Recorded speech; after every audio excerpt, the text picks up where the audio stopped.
Well, hello, and thanks for watching another episode of ARFCOM News, your twice-weekly dose of the finest 2A propaganda. Last week, I asked you what we should encourage President Trump into doing when he first assumes office. He didn't really do anything positive directly for gun owners in his first term, but his judicial appointments generated win after win in the courts. High five. High five. Now, I think we have a chance at getting something really positive out of him if we get together and make a concerted effort. I propose we start with a really small ask. ITAR and import rules interfere with a lot of really cool stuff. Did you know there's an app out there that can show you exact ranges for the elements in your scope's reticle for a specific load, even if it's not a BDC reticle? But Straylock is banned from the App Store and Google Play because the State Department thinks it falls under ITAR. So even though you, an American citizen, are supposed to be able to access the software, you can't get it through normal channels because it could be exported or something, I guess. Shut up, peasant! Don't ask questions. Dear Dr. There are, of course, a ton of other examples, like State Department tying up Defense Distributed for years. Regardless of what you think of Cody Wilson, you gotta admit, what he's doing with the library of Squirty files and the desktop manufacturing and the technical data packages, it's all really beneficial to global gun rights. I mean, I don't want to give our enemies weapons either, but the commies and jihadists already know how to make guns. Insert Khyber Pass clip here, probably. Every gun makes its own tune. Democratizing small arms means freeing oppressed people. Gun rights are human rights. Can I get an amen? Amen, brother!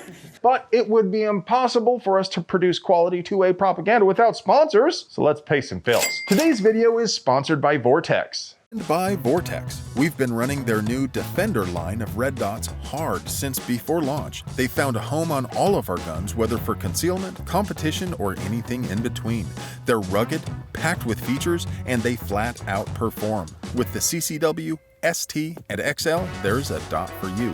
And let's not forget their no questions asked VIP warranty that covers just about anything. And by TNVC. In case you haven't noticed, it's dark half the time on this planet, so unless you got shiny eyes like Riddick, you're gonna need TNVC so you can keep tabs on Man Bear Pig while he's shooting dice with the Wendigos and Skinwalkers in your front yard. Check out this video posted by PLA Boy.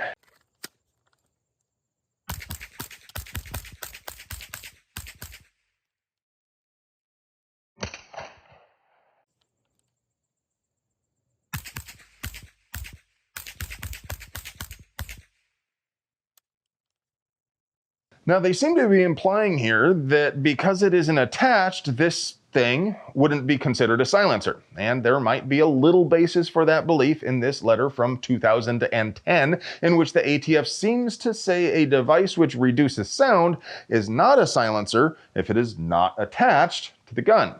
Except the device they were actually talking about was a fixed insulated box or row of tires a person would shoot through.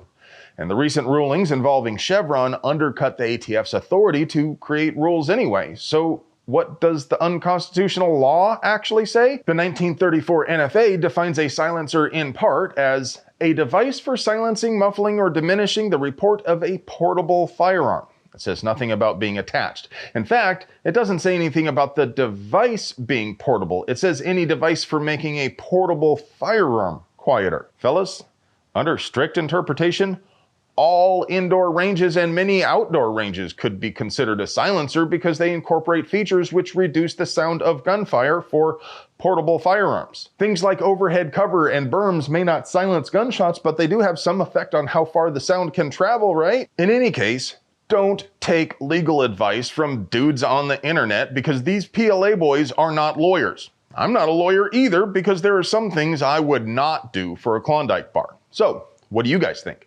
Is this thing good to go? Would you build one on a Form 1? Are you interested in making one? Would you just keep... First rule of Fight Club is you don't talk about Fight Club?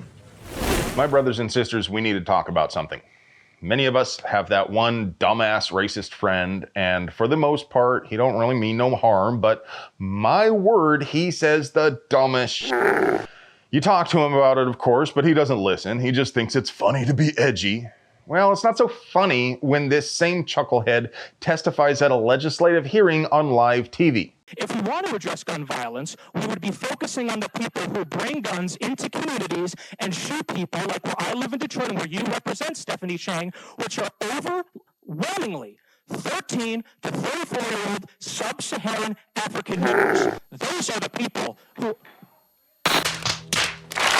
Jeez, what are you, drunk? Holy shit, dude. Looks like Phil Donahue throwing up in a tuba. All right, look.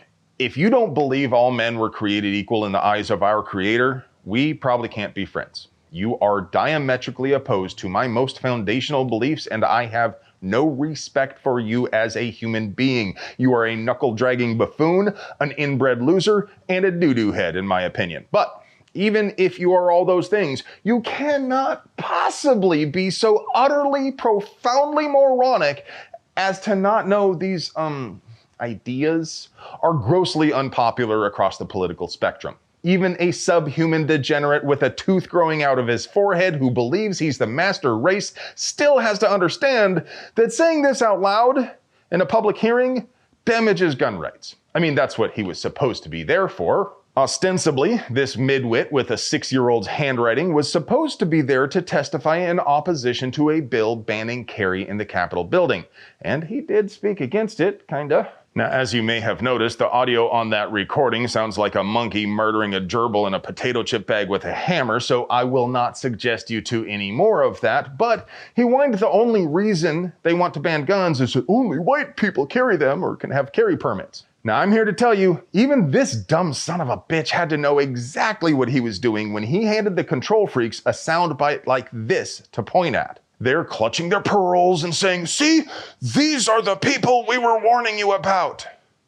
These bills will pass, largely because this turd nugget gave the control freaks the perfect opposition, and he's laughing about it, reposting the links on his socials. Should he be deplatformed or suppressed or canceled or any of that? No. He should be relentlessly mocked. You don't fight bad ideas by suppressing them.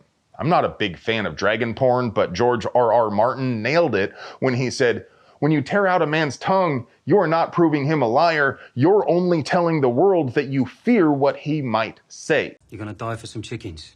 Someone is. No. The way you fight stupid ideas is with ridicule. Each of you has a moral duty to make fun of bigots, especially when they're out there actively undermining our gun rights. And now for your moment of Zen.